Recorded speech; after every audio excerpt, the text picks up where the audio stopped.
What's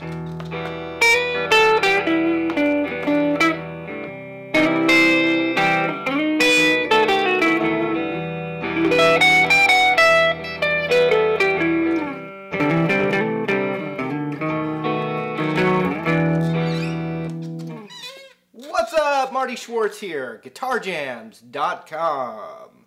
I've got some little embellishments that I want to show you that you can incorporate either into, a rhythm guitar part or while you're doing guitar solos.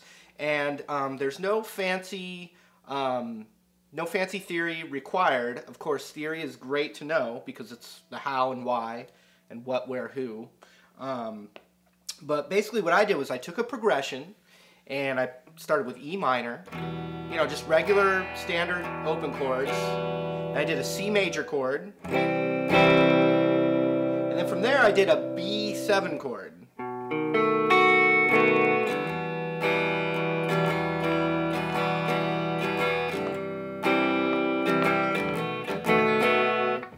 And it's, kind of a standard kind of sounding progression. Now, I picked it because you can play the E minor pentatonic over the whole thing as a solo idea, so that right off the bat.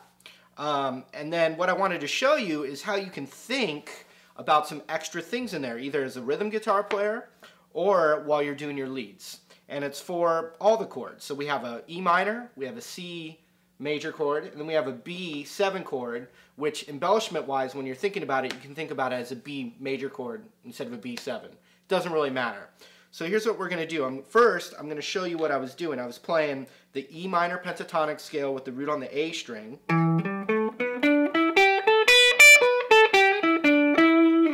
Got some licks in there. And then what I did was I visualized the root for those other two chords on the high E string, because that's where I'm going to get my embellishing. Now, it's good to know, even when you're soloing, if one scale works over the whole progression, it's still kind of nice to know in your mind as you're soloing when the chords change, because there's little ways to make those chords sparkle, or you can kind of emphasize those chords, and it sounds like you're more connected with the music. So those are good, good things to think about. So what I did was, when I knew I had my C chord coming, I visualized the C on the 8th fret of the high E string. High E, E, F, G, A, B, half step to C. So I had a C note right there, and here's the little embellishment that I love to use, and I use it all the time. Sounds like that. I did this.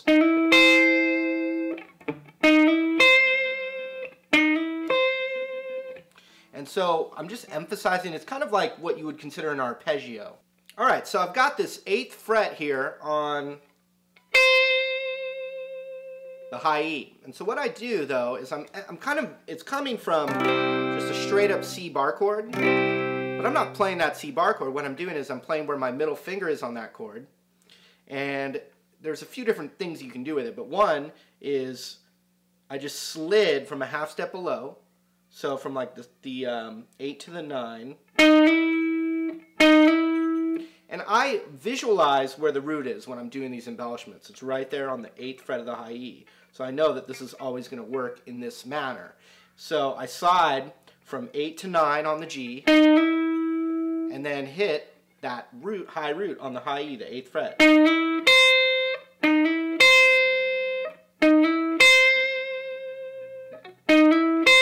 So any major chord, or a 7 chord for that matter, that little trick is going to work anywhere. So if I had the C major, and the B major or the B7's the next chord, it's just a half step lower, so I can do it a half step. And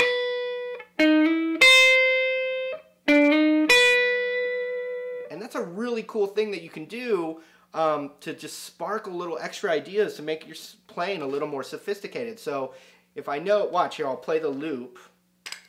Oops. A little lick.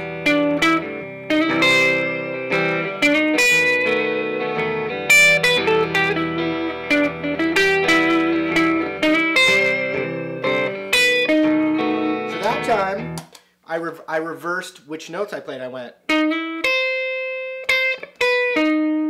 then just did it without a slide, or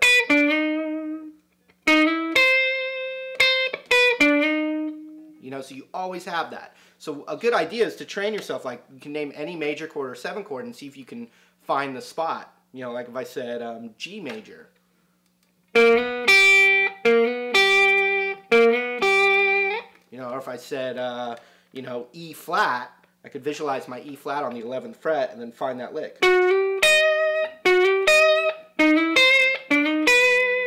Just like that.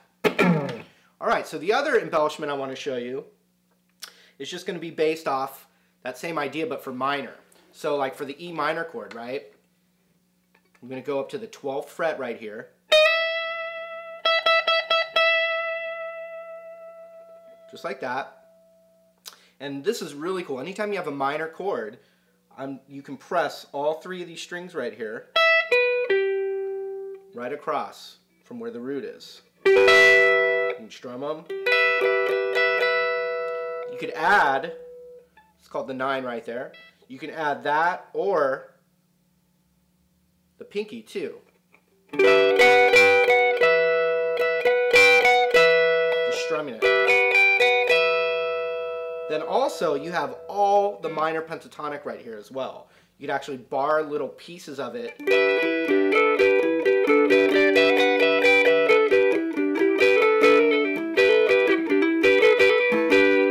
And I'm just barring that across. You could even cover the D string too. And then all I'm doing is I'm hammering on the pentatonic scale with that little half step right there.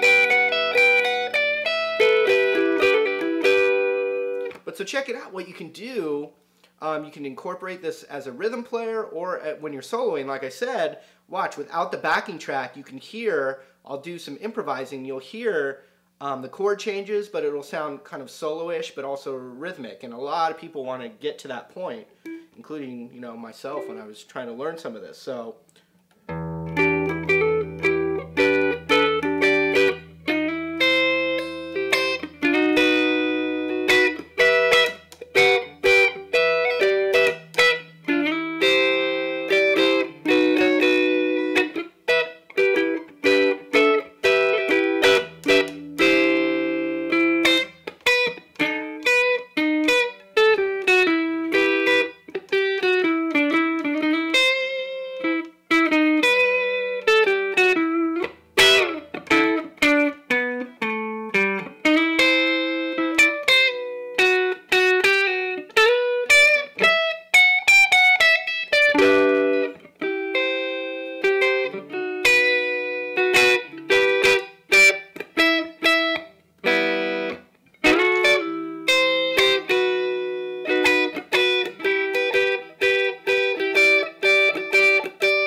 And so I was using the E minor form that has the root on the A string there, but just the little triad of it as well, adding my pinky and visualizing the pentatonic with the root on the A string there. A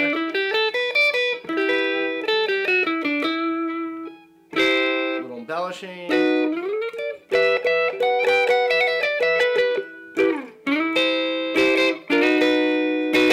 Like that. Cool, another little lesson for you. Hopefully you're able to spice up some of your leads with some of those ideas. Come on down over to guitarjams.com. Blah, blah, blah, plug, plug, plug. Mary had a little lamb and fleece was white as snow. See you later.